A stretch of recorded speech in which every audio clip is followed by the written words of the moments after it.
In this session, we're still busy with stock label printing. So I'm going to say stock reports, and we're going to choose stock label printing. I've shown you how to preview this default layout, and I've also spoken to you about setting up the cost codes. So let's talk about what we've got in front of us. First of all, you've got your sort order, but to enable your sort order to work correctly, you must make sure that you actually have the fields available. For instance, you can't sort according to your supplier code if you haven't added your supplier code to your select visible field list. And remember, if you use select visible fields, always save those changes.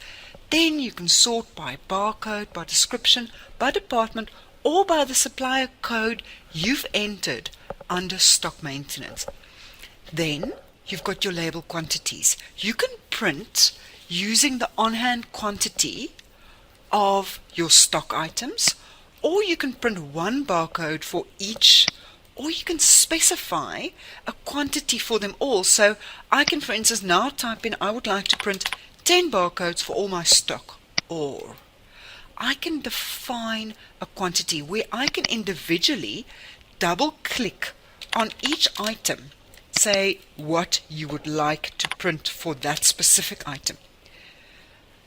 You can also zero all the label quantities, and then you can start over using your define label quantity option. Then you also have 4 types. You've got the first barcode layout, you've got a second one, third one, and a shelf talker. Now let me just give you an idea of what it looks like. Let's say we would like to print 10 of that. I'm going to say one barcode for each. Let me show you the different types. The first type will be the standard layout. Remember, I've added the cost code to the layout. The second barcode you've got, we've just changed the paper size.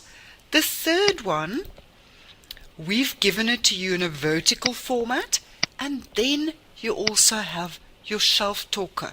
Remember, you can make changes to these standard default reports. And that concludes the detailed explanation of stock labels.